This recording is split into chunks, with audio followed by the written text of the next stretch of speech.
Catholic reformers and HIV campaigners have welcomed the Pope's remarks that the use of condoms might not always be wrong. The comments mark a softening of his previously hardline stance. David Bowden reports.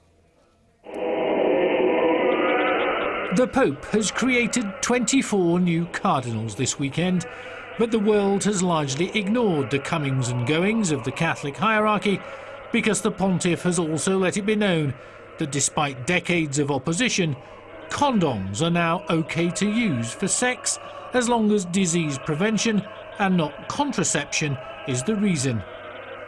Pope Benedict dropped the doctrinal bombshell in interviews for a new book out later this week, in which he also finds himself commenting on male prostitution. The pontiff says there may be justified individual cases, for example when a male prostitute uses a condom where this can be a first bit of responsibility.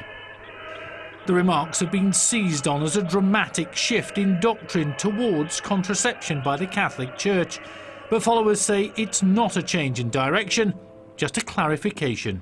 In nomine Patris et Filii. We won't change the ideal because that would be a denial of our doctrines, so that won't change.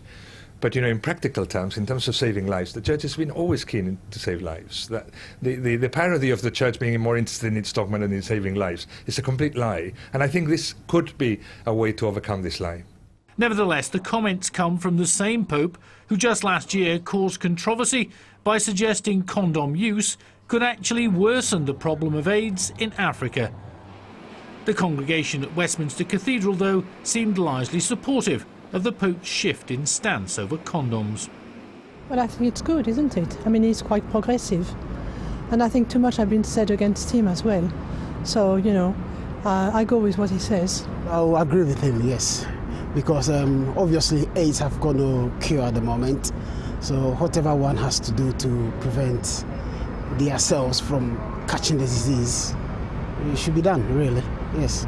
Yeah, I think it was about time that he said something like that and confessed that condoms are not the work of the devil, because, I know AIDS is a big problem in the third world and he should acknowledge that, and basically I think it's a good decision.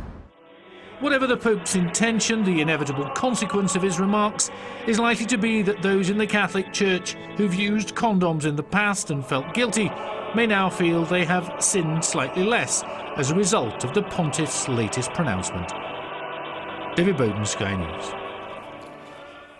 Former England goalkeeper David James says a government decision to cut £162 million of funding for school sports makes a mockery of any legacy from the 2012 Olympics. The Education Secretary's defended the move, saying it'll reduce bureaucracy for schools and foster competition. It used to be the case in the past that there were all sorts of ring-fenced pots for particular types of activity. What we're doing now is we're saying that individual schools can spend the money on their own priorities, so that head teachers can decide what's truly important. Because the big shift in approach on education that we're taking, which is different from what happened before, is that we trust teachers and we trust heads. Well, former England cricket captain Mike Gattings told Sky News that any cuts to school sports just aren't right. It'd be so sad that I know people are going to make cuts.